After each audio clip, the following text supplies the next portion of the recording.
Hello, good morning, जोहार आप सभी को। स्वागत है आपके अपने YouTube channel JL Jharkhand lives में। तो दोस्तों आज है 8 जनवरी। तो 8 जनवरी के हम लोग यहाँ पर आज झारखंड के महत्वपूर्ण करंट अफेयर क्वेश्चंस हम लोग यहाँ पर देखने वाले हैं। तो जुड़ जाइए सभी लोग, सभी को गुड मॉर्निंग, सभी को जोहार। और चलिए हम लोग यहाँ पर आज के जो भी महत्वपूर्ण करंट अफेयर क्वेश्चंस बनेंगे उससे हम लोग यहाँ पर सारे डिटेल्स में देखने वाले हैं, ठीक है। और दोस्तों अगर आप PDF चाहते हैं डेली करंट अफेयर्स की तो हमारा टेलीग्राम ग्रुप है, आप वहाँ पर ज्वाइन हो जाइए। आपको डेली ही वहाँ पर PDF प्रोवाइड कर दी जाती है, तो PDF आपको डेली टेलीग्राम ग्रुप में मिल जाएगी। उसके लिए आप टेलीग्राम में अगर ज्वाइन होना चाहते हैं, जुड़ना चाहते हैं, तो वीडियो के नीचे आपको डिस्क्रिप्शन में लिंक मिल जाएगी। आप वहां पर क्लिक कर इजिली वहां पर ज्वाइन हो सकते हैं, या फिर टेलीग्राम में भी सर्च करिए JL झारखंड लाइव्स, आपको वहां पर इजिली मिल जाएगी वहां पर ग्रुप, ठीक है।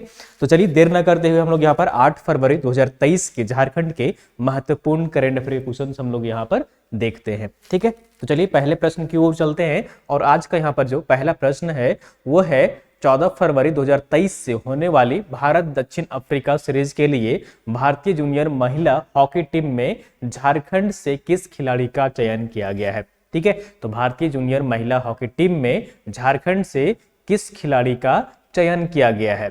तो इसका सही आंसर जो है यहाँ पर वो ऑप्शन नंबर C यानी कि A एवं B दोनों ही का यहाँ पर चयन किया गया है। तो ये पहली जो है वो कौन है, दीपिका सोरेंग है, और दूसरी जो है यहाँ पर वो है यहाँ पर वो कौन है, महिमा टेटे है। कौन है, महिमा टेटे है। तो इन दोनों का ही यहाँ पर चयन हुआ है।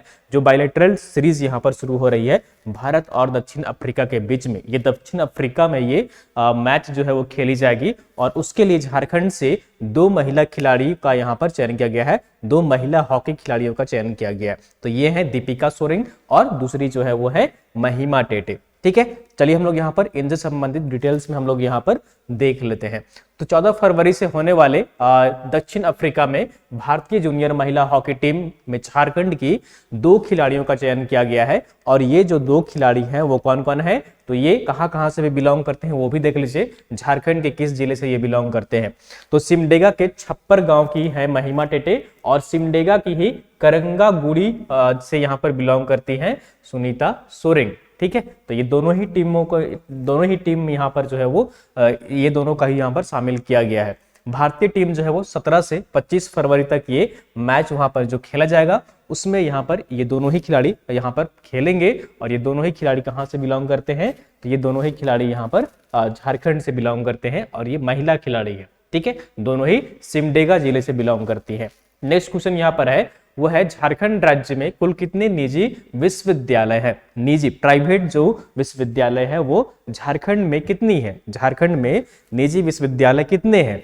तो इसका सही आंसर जो है यहाँ पर वो ऑप्शन नंबर, जो कि कहीं यहाँ पर आंकड़े जो अभी निकल कर आ रहे हैं, ठीक है। अभी जो हायर एजुकेशन रिपोर्ट जो जारी की गई है केंद्र सरकार की ओर से, उसमें जो निजी विद्यालय मेंशन किया गया है जिनकी यहाँ पर रैंकिंग या फिर कहिए कि हर चीज में शामिल जो किया जा रहा है, उनमें संख्या जो निकल कर आ रही है वो 14 है। तो निजी विश्वविद्यालय झारखंड में यहाँ पर कितनी है, 14 है। ऐसे तो बहुत सारे कॉलेज होंगे जहाँ पर जिनको कुछ जो है मान्यता मिली है, कुछ से मान्यता नहीं मिली है, किन्हीं को A ग्रेड मिला है, नहीं मिला है, ठीक है। तो बहुत सारी कॉलेज है, लेकिन फिलहाल जो रैंकिंग में शामिल किए जा रहे हैं, सर्वे में शामिल किए जा रहे हैं, वैसे जो यहाँ पर झारखंड में निजी विश्वविद्यालय है वो कितने हैं, 14 है। कितने हैं, 14 यहाँ पर निजी विश्वविद्यालय है। चलिए हम लोग यहाँ पर और भी डिटेल्स में देख लेते हैं कि विश्वविद्यालयों की संख्या झारखंड में कितनी है। जो हायर एजुकेशन रिपोर्ट इसमें जारी की गई थी उसमें यहाँ पर ये बातें सामने निकल कर आ रही हैं।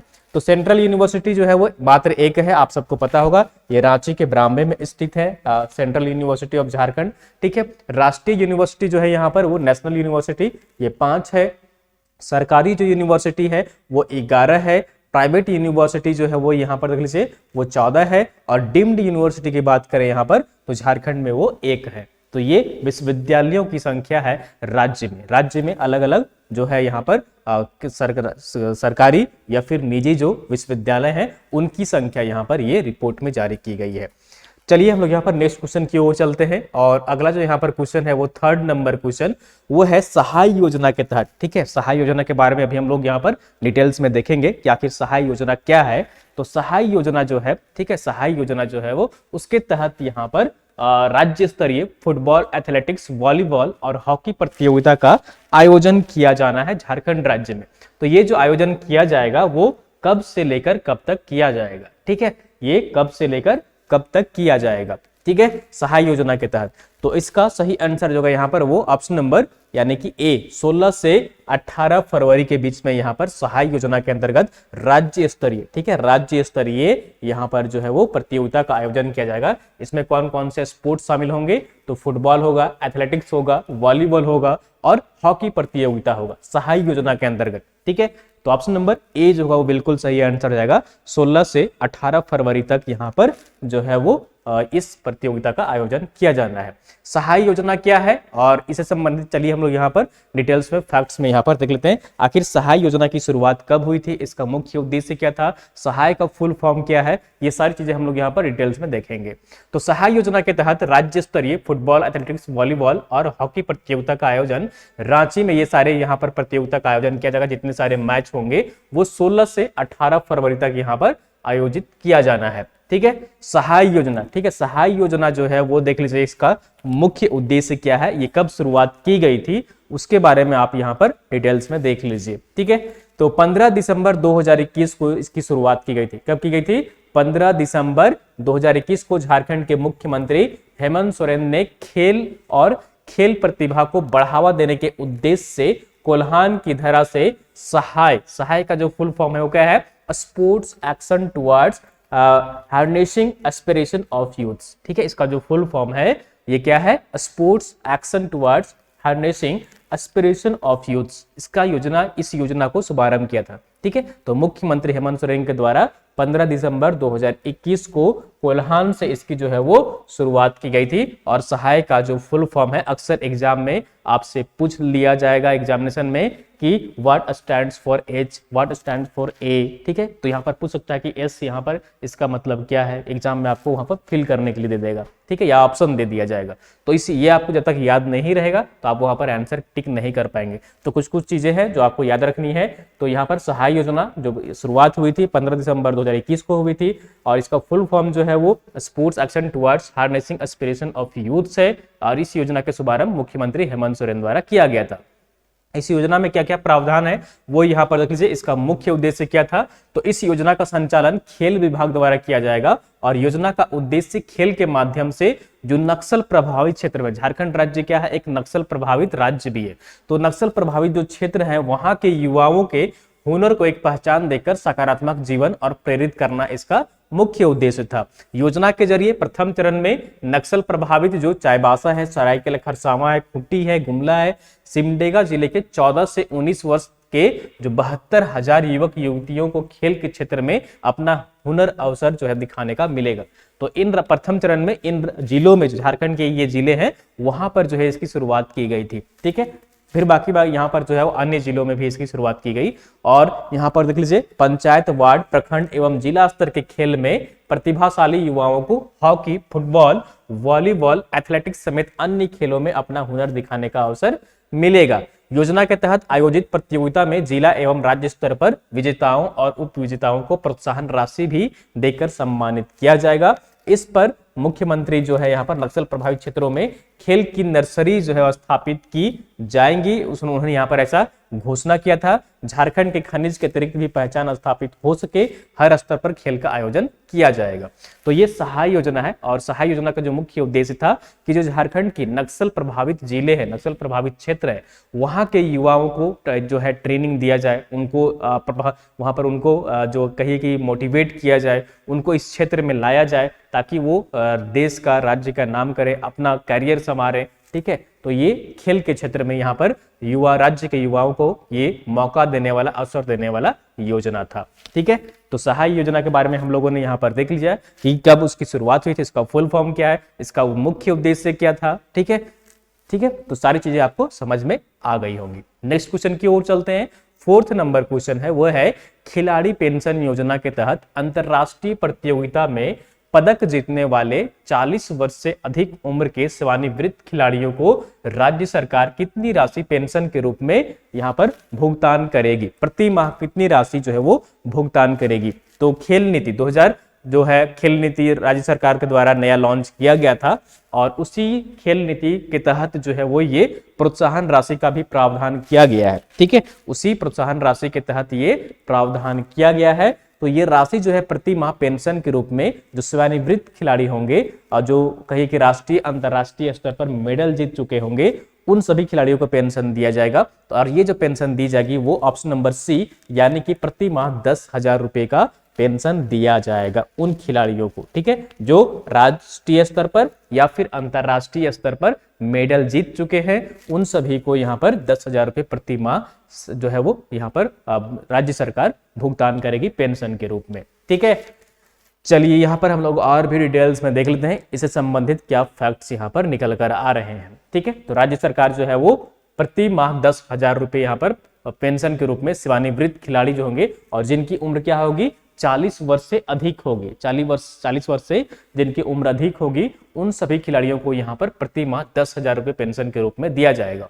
खिलाड़ी पेंशन योजना के तहत आजीवन हर माह पेंशन दी जाएगी, हालांकि नौकरी करने वाले खिलाड़ियों को पेंशन नहीं दी जाएगी। तो वैसे खिलाड़ी होता है ना कि जब खेल लेते हैं वो अपने क्षेत्र से हट जाते हैं, मतलब उनका एज जो है वो ओवर हो जाता है तो कहीं जॉब कर रहे होते हैं या सरकार जो है उनको कहीं ना कहीं जॉब देती है। तो वैसे खिलाड़ियों को यहाँ पर पेंशन का लाभ नहीं मिलेगा जो जॉब कर रहे होंगे। ठीक है, जो जॉब कर रहे होंगे उनको यहाँ पर लाभ नहीं मिलेगा, जो नहीं जॉब कर रहे होंगे उन्हीं को यहाँ पर इसमें शामिल किया जाएगा और उनकी उम्र जो है वो 40 वर्ष से ज्यादा होनी चाहिए। झारखंड में यहाँ पर खेलने के तहत झारखंड खेल नीति थी, यहाँ 2022 के तहत यह पेंशन राशि का प्रावधान किया गया। झारखंड खेल नीति 2022 के तहत, ठीक है, झारखंड खेल नीति 2022 के तहत यहाँ पर यह प्रावधान किया गया है। पदक जीतने वाले खिलाड़ी की मृत्यु होने पर उनके बच्चे या फिर आश्रित पति पत्नी को 5,000 रुपए मासिक पेंशन का प्रावधान किया गया है। ठीक है, तो जो पदक जीतेंगे और सपोज उनका देहांत हो जाता है तो उनके जो बच्चे हैं या फिर उनके आश्रित हैं, उनके घर वाले हैं, उनको जो है वो 5,000 रुपए प्रति माह उनको पेंशन के रूप में दी जाएगी। ठीक है, पेंशनधारियों को यह राशि सीधे उनके खाते में भेजी जाएगी, इससे आर्थिक तंगी से उनको निजात मिलेगी। ठीक है, तो कौन होंगे पेंशन पाने के योग्य वो यहाँ पर देख लीजिए। तो अर्जुन पुरस्कार जीत चुके होंगे, ठीक है, अर्जुन पुरस्कार, द्रोणाचार्य पुरस्कार या फिर ध्यानचंद पुरस्कार प्राप्त एवं कॉमनवेल्थ या फिर एशियन खेलों में जो कोई भी पदक विजेता रहे हैं, ठीक है, उन्होंने पदक जीता हो तो सेवानिवृत्त खिलाड़ी पेंशन के योग्य होंगे। इनके अलावा ओलंपिक में हिस्सा लेने वाले खिलाड़ियों को भी पेंशन का अधिकार प्राप्त होगा। ठीक है, तो ये सभी जो खिलाड़ी होंगे यहाँ पर ये क्राइटेरिया रखा गया है और इसी क्राइटेरिया के तहत जो है वो यहाँ पर पेंशन दिया जाएगा सबको। ठीक है, सबको जो है वो पेंशन दिया जाएगा। ठीक है, तो ये सारी बातें यहाँ पर निकल कर आ रही हैं। प्रति माह जो है वो 10,000 रुपए पेंशन यहाँ पर दिया जाएगा राज्य सरकार की ओर से। ठीक है, जो सेवानिवृत्त खिलाड़ी होंगे।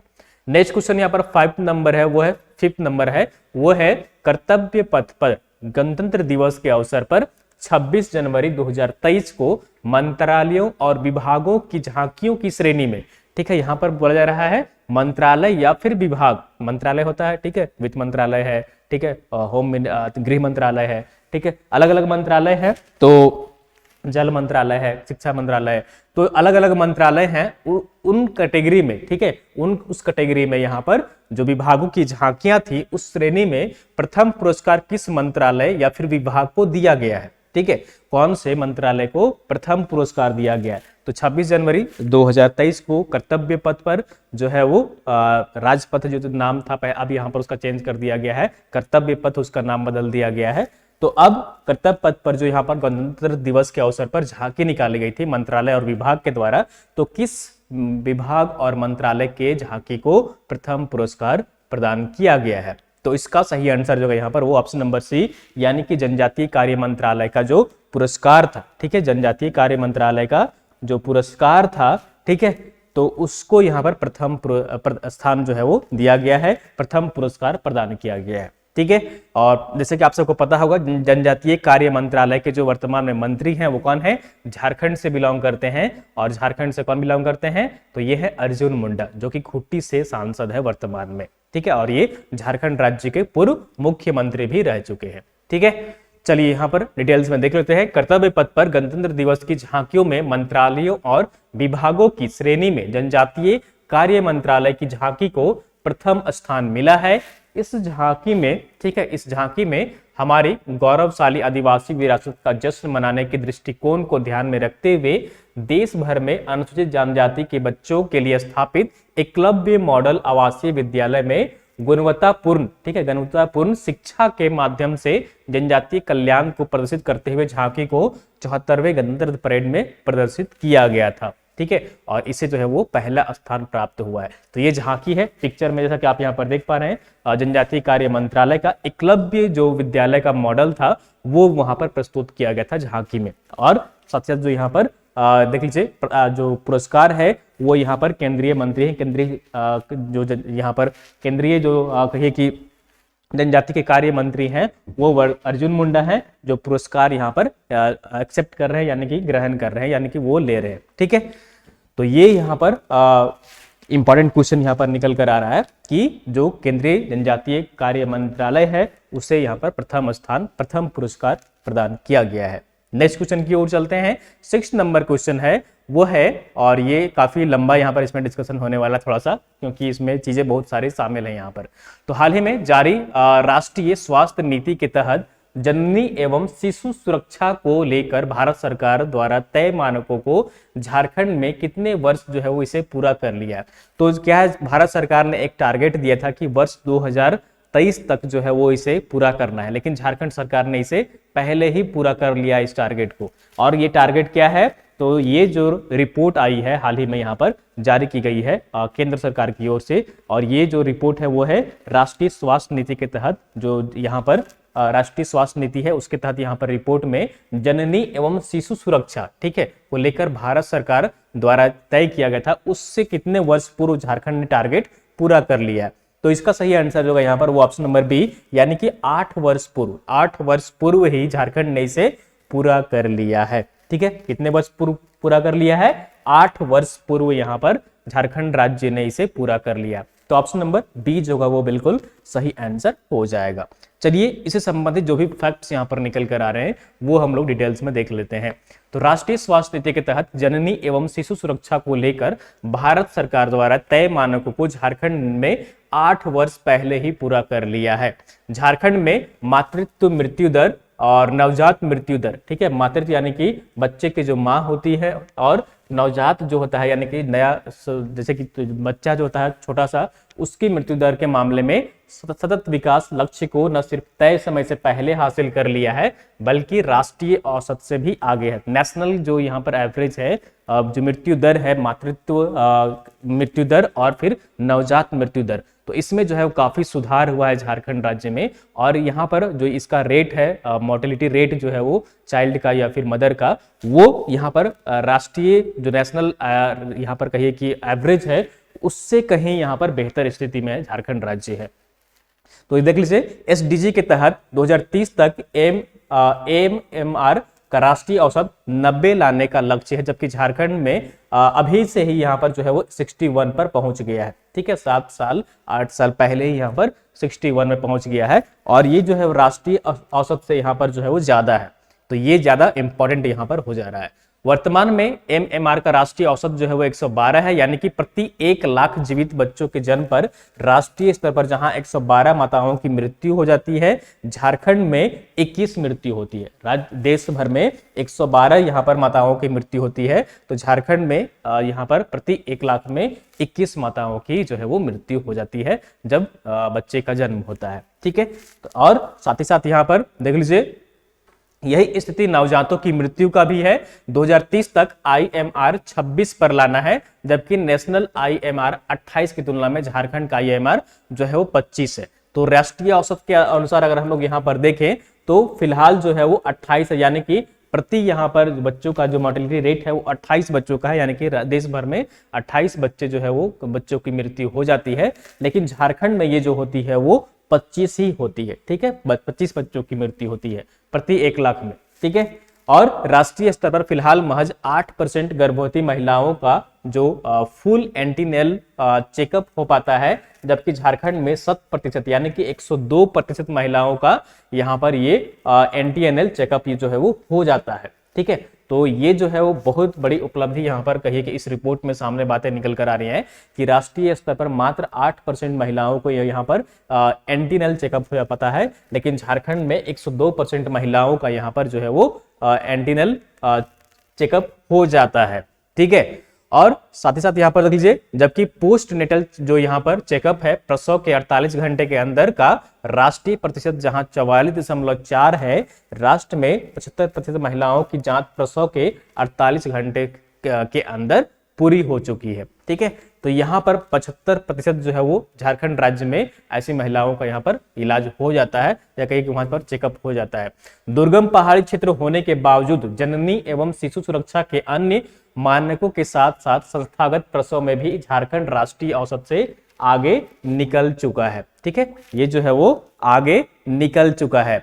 वर्तमान में संस्थागत प्रसव का राष्ट्रीय प्रतिशत जहां 61.9 है, यहाँ पर वो प्रतिशत 70 पहुंच चुका है, यानी कि 100 में से 70 महिलाओं का प्रसव किसी न किसी अस्पताल में हो रहा है, जबकि यहाँ पर एसटीडी के तहत 2030 तक इसे 95 लाने का लक्ष्य रखा गया है। ठीक है, तो ये जो है फिलहाल यहाँ पर वो यहाँ पर रखा गया है, और साथ ही साथ जो है वो वर्तमान में ये आंकड़ा जो है वो झारखंड के लिए काफी यहाँ पर अच्छा निकल कर आ रहा है कि जो राष्ट्रीय औसत है वो कहीं उससे ज्यादा यहाँ पर फिलहाल ये नजर आ रहा है।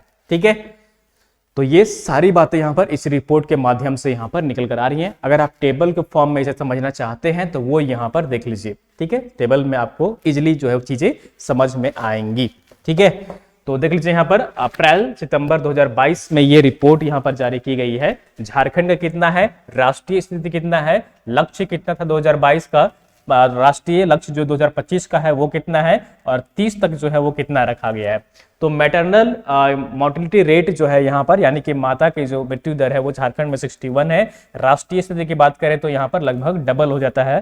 ठीक है, आसपास 112 है, जबकि लक्ष्य 2022 तक कितना था, 175 था, और 2025 तक 120 है, और 30 तक यहाँ पर 90 है। इसी तरह से इन्फेंट मोर्टिलिटी रेट है, यहाँ पर नियोनेटल मोर्टिलिटी रेट है, इंस्टीट्यूशनल डिलीवरी यहाँ पर कितनी होती है, फुल एएनसी कितनी होती है, पोस्ट नेटल चेकअप कितना यहाँ पर होता है। तो ये सभी का यहाँ पर जो औसत है वो यहाँ पर दिया गया है। ठीक है, ये सारे ही जो औसत है वो झारखंड राज्य का और राष्ट्रीय स्तर पर ये कंपैरिजन किया गया है। ठीक है, चलिए नेक्स्ट क्वेश्चन की ओर चलते हैं, और अगला क्वेश्चन यहाँ पर है आंसर ऑफ द डे। ठीक है, तो पिछले क्लास में आपसे जो है प्रश्न पूछा गया था उसका सही आंसर हम लोग यहाँ पर आज देख लेते हैं। ठीक है, प्रश्न जो पूछा गया था आपसे कि हाल ही में केंद्र सरकार की ओर से All India Survey on Higher Education की 2020-21 रिपोर्ट जारी की गई थी। इस रिपोर्ट के अनुसार उच्च शिक्षा में सकल नामांकन अनुपात वर्तमान में कितनी है। तो इसका सही आंसर जो होगा यहाँ पर वो कितना हो जाएगा, ऑप्शन नंबर ए यानी कि 17 हो जाएगा। कितना हो जाएगा, अभी जो सकल नामांकन का अनुपात है हायर एजुकेशन में वो कितना है राज्य का, वो 17 है। ठीक है, जो कि राष्ट्रीय औसत से वो नीचे है। यहाँ पर राष्ट्रीय औसत से ये आंकड़ा जो है वो नीचे है।